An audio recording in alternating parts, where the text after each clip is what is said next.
അണ്ണാ എന്താടാ അണ്ണ ജിമ്മിലെ റെക്കോർഡില്ലേ അതാ പോയി കേട്ടോ പൊട്ടിച്ച് ആളവൻ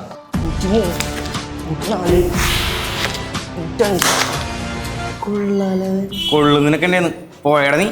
പോ പോ പോ പോ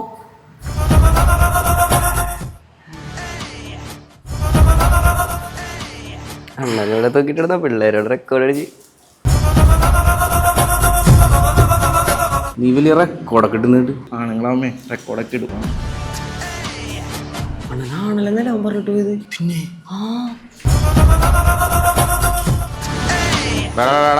നീ കളിക്കണ നീ കളിക്കാണ് ചെസ്റ്റിന് കളിക്കാണ് കണ്ടില്ലേ ബാറിന് നെഞ്ചത്ത് വേണം നോക്കിയോ നീ എന്താന്ന് എന്ത് എന്ത് പുഷപ്പ് എടുത്ത് തോപ്പിക്കൂല്ലേ തോപ്പിക്കും നിനക്ക് ഹൈ ജമ്പി തോപ്പിക്കാൻ പറ്റുമോ അങ്ങനെ നീ തോപ്പിക്കാൻ പറ്റും നിനക്ക് ഓടി തോപ്പിക്കാൻ പറ്റുമോ പറ്റും എന്നാ വാ നമുക്ക് ചെറായി വെച്ച് പോയി ഓട്ട മത്സരം വെക്കാം വാ ഞാനങ്ങനെ ചേച്ചി നീ എനിക്ക് എന്ത് വാങ്ങിച്ചു തരും എന്ത് വേണം നീ ഒരു ബീർ വാങ്ങിച്ചു തരും ഞാൻ ജയിച്ചാലോ ഞാൻ നിനക്കൊരു ബീർ വാങ്ങിച്ചു തരും ഒരു ബീറിന് 250 രൂപയാണ് ബ്രോ 2 ബീർ എന്ന് പറയുമ്പോൾ 460 രൂപ നമുക്കൊരു അരമാച്ച് ബീച്ചിൽ പോയി അടിച്ചാൽ പോലെ ശരിയാവാ അല്ലേ നമ്മൾ തമ്മിൽ എന്തിനാ മത്സരം നമ്മൊരു പ്രശ്നം കേട്ടാ എന്ത് പ്രശ്നമല്ല ബ്രോക്ക് എന്നീ കടലിൽ നീന്തി തോപ്പിക്കാൻ പറ്റുമോ